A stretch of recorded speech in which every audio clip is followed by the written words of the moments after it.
जैसे जैसे चुनाव नजदीक आ रहे हैं, सभी पार्टी अपनी अपनी तैयारियों में लगी हुई है और टिकटों का भी ऐलान होने लगा था। कर्नाटक विधानसभा चुनाव के लिए बीजेपी ने अपनी उम्मीदवारों की पहली लिस्ट भी अब जारी कर दी है।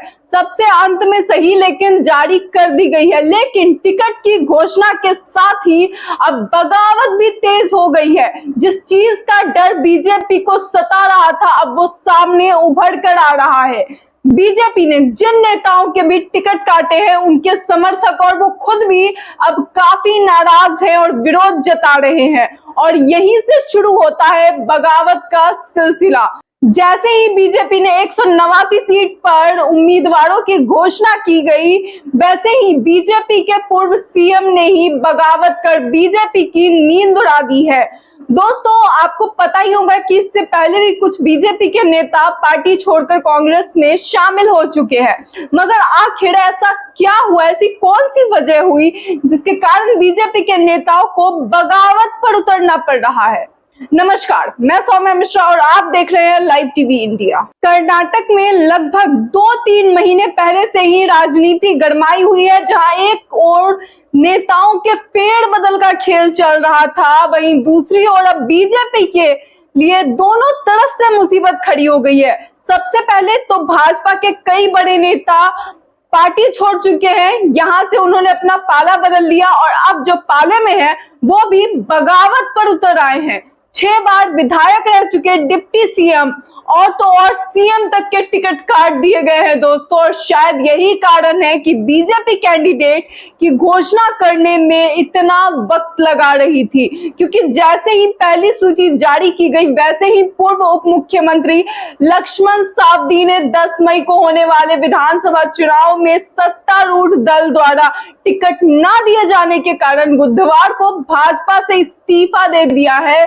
उन्होंने कहा कि मैंने अपना फैसला कर लिया है। भाजपा विधान पार्षद सावदी ने कहा, मैंने निश्चित रूप से एक निर्णय लिया है, मैंने पार्टी की प्राथमिक सदस्यता से इस्तीफा देने का फैसला किया है। तो अब आप समझ ही गए होंगे कि आखिर इन बड़े नेताओं का टिकट काटना बीजेपी को कितना महंगा पड़ रहा है।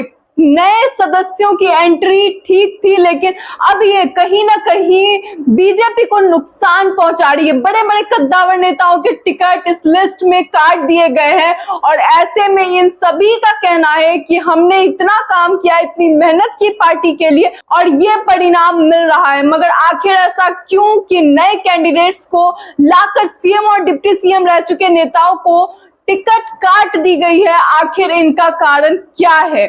कुल 11 बड़े नेताओं और विधायकों का पत्ता काटा गया है इसमें। कर्नाटक चुनाव 2023 के लिए 189 उम्मीदवारों के नाम की घोषणा की गई, जिसमें से 52 नए उम्मीदवारों पर भारतीय जनता पार्टी ने दांव खेला है। भारतीय जनता पार्टी चुनाव समिति की बैठक के पहले दिन पीएम मोदी ने कहा था कि इस बार युवा चेहरों को मौका देते हुए दागी नेताओं से किनारा किया जाना चाहिए।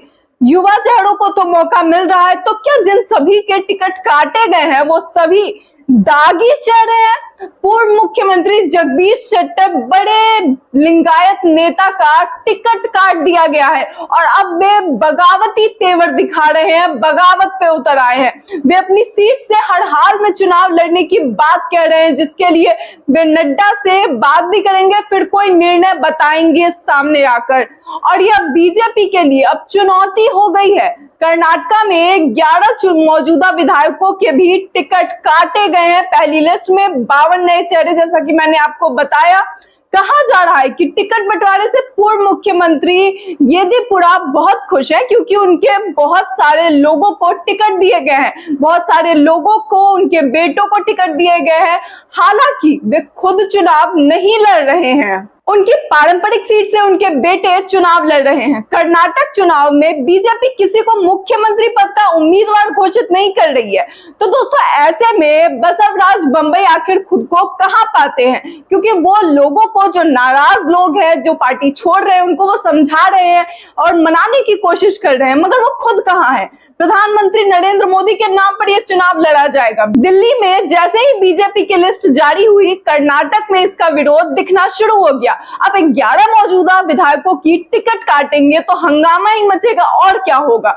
येदियुरप्पा, ईश्वरप्पा और अंगड़प्पा ने पार्टी आलाकमान की बात मांगते हुए चुनावी राजनीति से दूर रहने का ऐलान कर दिया था। मगर जो 67 साल के लिंगायत नेता जगदीश शेट्टर ने आज पार्टी आलाकमान की बात मानने से साफ इनकार कर दिया। अब उसका क्या होगा। उन्होंने कहा कि मैं चुनाव लड़ूंगा, पार्टी को मुझसे कंसल्ट करना चाहिए था इस लिस्ट को जारी करने से पहले। वहीं हिजाब के खिलाफ मुहिम चलाने वाले उडुपी के विधायक रघुपति भट्ट को भी ये समझ नहीं आ रहा कि आखिर संघ और पार्टी लाइन को आगे बढ़ाने के बावजूद उन्हें टिकट क्यों नहीं दी गई, क्योंकि उन्होंने इतना सब कुछ किया था, उसके बावजूद टिकट काट दी गई। उन्होंने कहा कि जिस तरह का व्यवहार उन लोगों ने मेरे साथ किया है, मैं बहुत दुखी हूं। अब तक बीजेपी के किसी नेता ने मुझे कॉल तक नहीं किया, यह ठीक नहीं है। यानी ये नेता भी अपनी सरकार, अपने पार्टी से दुखी है। इसके साथ ही बीजेपी ने एक एक्सपेरिमेंट और किया है। कांग्रेस के प्रदेश अध्यक्ष डीके शिव कुमार के खिलाफ बीजेपी विधायक आर अशोक को टिकट दिया गया है। वे अपनी पुरानी सीट पद्मनाभ नगर के साथ साथ कनकपुरा से भी चुनाव लड़ेंगे। कनकपुर से बीजेपी कभी ना तो जीती है, ना ही वहां बीजेपी का जन आधार है। वहां साल 2008 से डीके शिव कुमार लगातार जीतते आ रहे हैं। उससे पहले 1983 से जनता दल के उम्मीदवार वहां से जीतते रहे थे। तो अब ऐसे में जो ये एक्सपेरिमेंट किया गया है, आखिर ये क्या रिजल्ट देगा, ये गौरतलब होगा। मगर फिलहाल जिस तरह का माहौल बीजेपी के नेताओं में है कि जो नाराज है उन्हें मनाया जाएगा, लेकिन जो मने हुए हैं उनका ही कोई अता पता नहीं। और जो बगावती आग लगातार फैल रही है, आखिर इसे कैसे संभालेंगे मोदी जी।